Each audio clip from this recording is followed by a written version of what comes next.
Il y a un mois, Donald Trump devenait le 45e président des États-Unis. Il annonçait un changement de cap pour rendre à l'Amérique sa grandeur. Ceux qui pensaient que le milliardaire excentrique allait rapidement s'adoucir une fois investi ont dû revoir leur copie. Trump veut agir vite.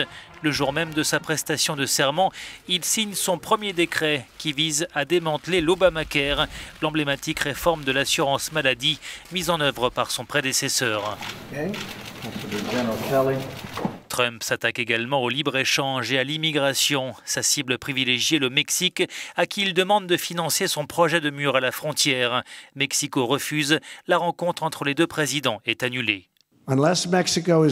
Tant que le Mexique ne traite pas les États-Unis de manière équitable et avec respect, une telle rencontre est stérile. Je veux suivre un chemin différent. Nous n'avons pas le choix. Le lendemain, Trump frappe fort en suspendant l'entrée aux États-Unis pour les ressortissants de 7 pays majoritairement musulmans. Cette mesure sème le chaos dans les aéroports et entraîne une vague de contestation. Le décret migratoire sera suspendu 5 jours plus tard par un juge fédéral.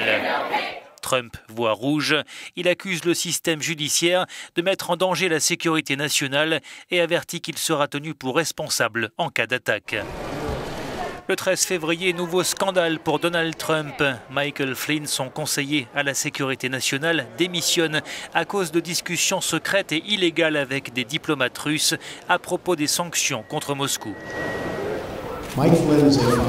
Mike Flynn est une bonne personne. J'ai demandé sa démission, il l'a donnée avec respect. Un certain nombre d'informations ont circulé à son sujet. Elles ont été transmises au vice-président Mike Pence. Je ne suis d'ailleurs pas d'accord avec la manière dont cette information a été communiquée. Sur Twitter, Trump accuse les services de renseignement d'être à l'origine de ces fuites et de manigancer avec la presse. Et il va plus loin en accusant les médias de fabriquer de fausses informations et d'être l'ennemi du peuple américain. Ses relations avec les journalistes sont électriques. Je cherche un journaliste sympathique. Impétueux, le président américain a déclaré la guerre aux médias dont il ne cesse de dénoncer la malhonnêteté et la corruption. Cette confrontation inédite se joue sans aucune retenue sur la place publique.